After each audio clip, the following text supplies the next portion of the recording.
and welcome to another episode of Joy in the Waiting. I'm Natalie. I'm TJ. And we want to give an update on Retrieval Day. Right. So, we had Retrieval Day, which means we went and they retrieved the eggs after we did stems, where we had to do all those shots and all that crazy stuff. Right. Which was a whole ordeal. So I had the brilliant idea of actually scheduled photo for us to take photos, family photos, the actual day before egg retrieval, which was crazy. In the family photos, I was in so much pain because my ovaries felt like they were like rocks, and it was super painful. The pictures came out great, but I was almost in tears, and I had the brilliant idea to take Harlem with us. Big no-no. And he showed out doing the pictures. On top of me not feeling good, and Harlem showed out.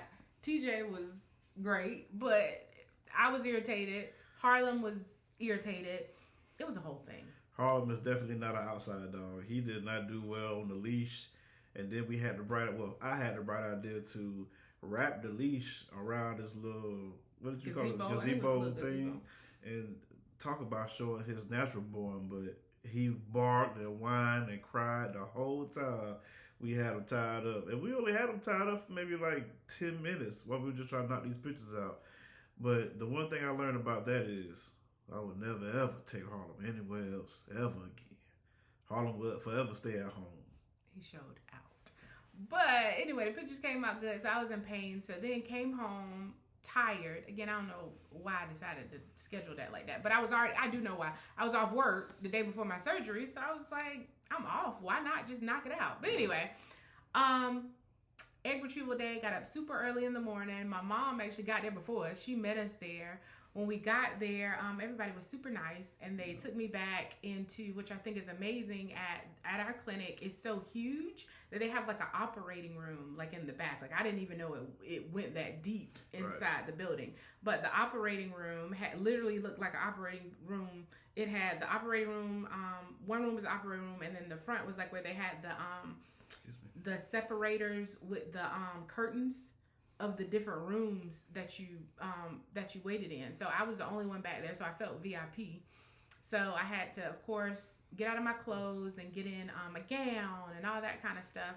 And then the nurse talked to me about things that I couldn't do after egg retrieval, like picking up heavy stuff, no heavy movements, like no working out, nothing like strenuous on my body or anything like that. Do you want to tell them the most important one to you that you couldn't do? Go ahead. You done said it, so. She almost fell out her chair when they said we couldn't have any adult time. I just thought that was hilarious. What is adult time? You know what adult time is. They might not know what adult time. You might as well say it. Here we are. We's married. Just don't say it. The conversation about the birds and the bees, all that. So I don't Just want to say it. Man, this is okay. Whatever. We also could not have sex. You can say sex. We could not have sex. I enjoy having sex with my husband. We're married. That irritated me a little bit, but here we are. Changed the whole mood in the room. It did not change the whole mood. What happened since you brought it up? What happened is when the nurse was going over the thing, she was like, you can't work out, you can't do any strenuous activity, and you can't have sex. And I was like, what? And then the nurse was like, I know. She was like, 2 weeks, you can't have sex. She was like, that's 2 weeks I don't have to have sex with my husband. And then I was like, we are not the same. I enjoy having sex with my husband. I'm upset about this, but I'll get over it. It's fine to get a baby. So anyway, we all laughed about it. Anyway, so moving forward, they took me back there, and the nurse came and gave me some the nurse anesthetist. I hope I pronounced that wrong. Anesthesiologist. Yeah. Nurse anesthesiologist. She gave me some stuff that was going to relax me. Gave her some of that good. Some stuff that was going to relax me in my veins. And then I went back there, and I remember laying down on the operating thing, and the doctor was talking to me, and then she told me to count backwards. And then when I woke up, I remember I woke up in like the best mood. And TJ and my mama was waiting on me, and they were like recording me, and they were recording me because they said that I said some things that I'm pretty sure I didn't say. But anyway, they were trying to get my blood pressure. They were trying to get my blood pressure on the thing, and I just remember, I don't know, I just felt like they were like really restraining me or something. I don't know. I was like, get off of me. No, we was what happened was we was trying to get Natalie to act right, for lack of better right. Wording, so they could get her blood pressure, make sure she was good, so she can go home. She just kept talking about how she wanted to go home and eat, and she kept talking about if just in case y'all didn't know, we already had names for the baby. So Natalie was just saying, you're gonna be good, you're gonna be smart, you're gonna be intelligent, you're gonna act right when you get out here. It was just the way she was talking. It was just so funny and hilarious to me. And my wife. If y'all don't know, my wife is a very friendly person, so she of course made friends with the nurses in there. So they laughing at her, and she was like, I just want to thank you so much. You were so amazing, and you were so great. And she's doing all this while she's high, off medicine, of course. And it was, like I said, it was just hilarious. But the whole, it was like, it looked like a hospital, just in that one section. Like she said, it had the curtains up. They had like the one little room, and they had the chair, take your blood pressure and all that stuff. So, like I said, the whole process, it was dope. I wasn't able to go in the room with her, but I was waiting on her when she came out. But the whole, like, the staff was dope. The procedure was cool. Like, it wasn't like nothing crazy. Like, I think she was a little sore afterwards, but it wasn't like she couldn't, she had to be on bed or something like that. So that was the blessing to me, that it wasn't too intrusive on her body.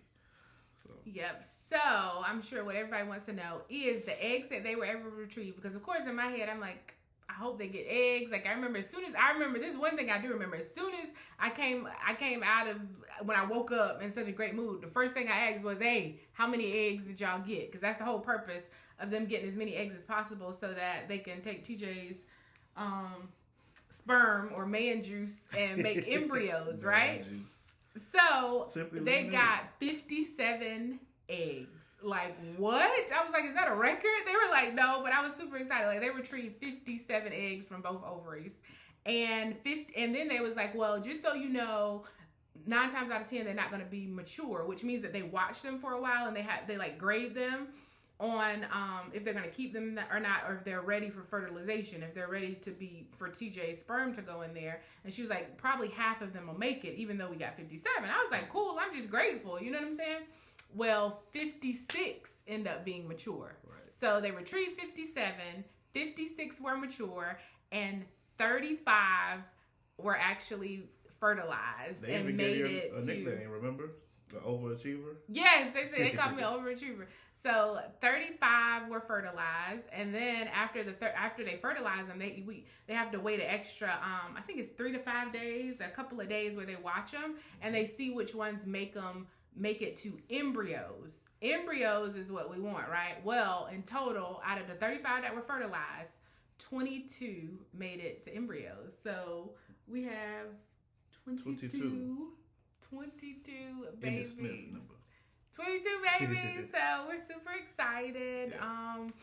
It was afterwards, honestly, it was painful. And since they retrieved so many eggs out of my ovaries, I ran a high risk of having OHSS. I do not totally know what that means, but I know it's bad if you get it, because it could be a buildup of fluid. I don't know the acronyms. I don't know the words for OHSS, but I remember them saying that because of that, I had to make sure I drank tomato juice and stuff that was salty, and also like a lot of that hydration water to make sure I didn't run the risk of that, because since the way they do the retrieval is they have like a something that would, like a wand, I call it a wand, that would be in a sonogram, and it has a needle on the side of it. So they place that inside of me and literally take the needle into my ovaries and suck out the eggs that way, right? So since they did that, all the fluid and stuff that they put out, they said what'll go back in there is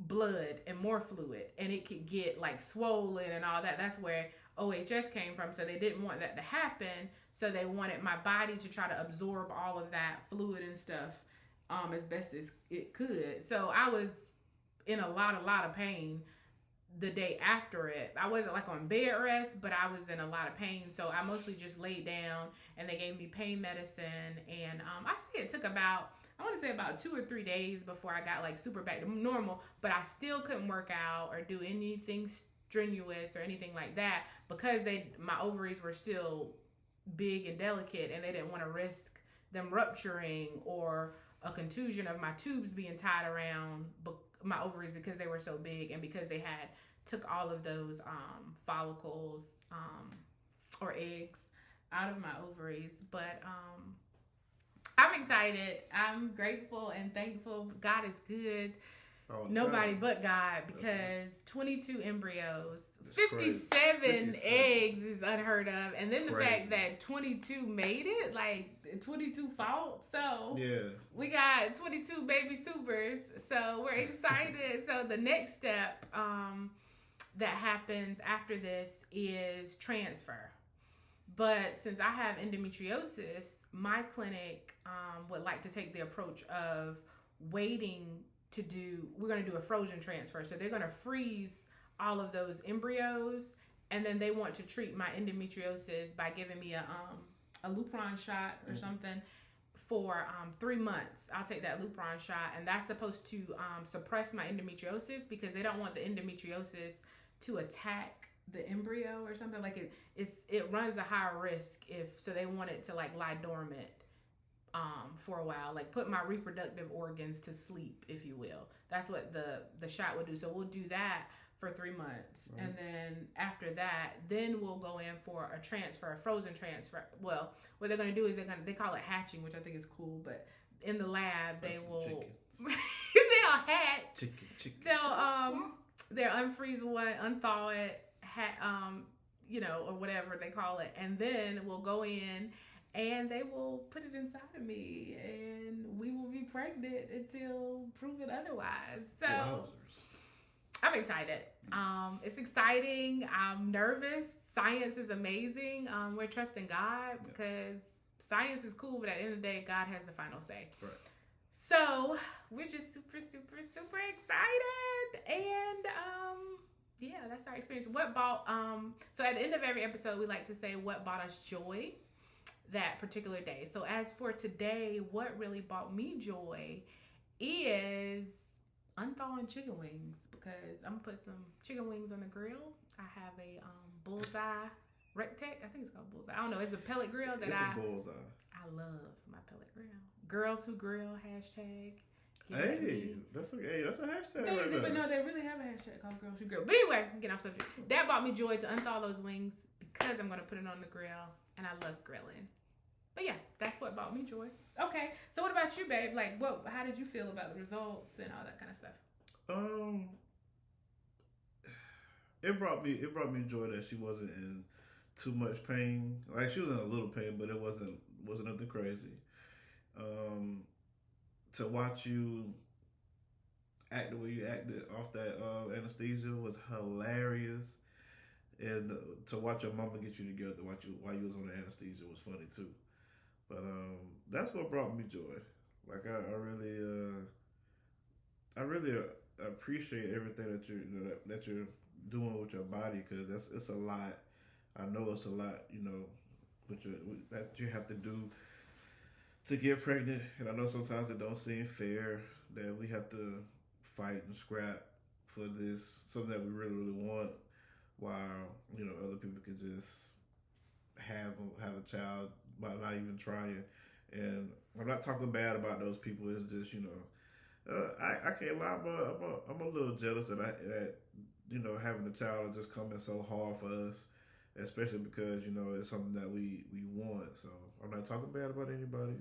For y'all come for me, just calm down a little bit. But that's what brought me joy, is the fact that it wasn't too bad on her body, and to just watch her act a plum fool off that anesthesia. That's what brought me joy. It was hilarious. So thank you for that comic view moment. Appreciate you. Can we stop talking about the anesthesia now? After this, I won't talk about it again. You know, until you bring up something. All right. Well, because she will talk bad about me, and I don't appreciate it. So that's enough of that. Well, thanks for watching. It's been an honor and a privilege. Thank you for going on this journey with us. And we will see you next time to let you know how transfer went. And we'll see you later.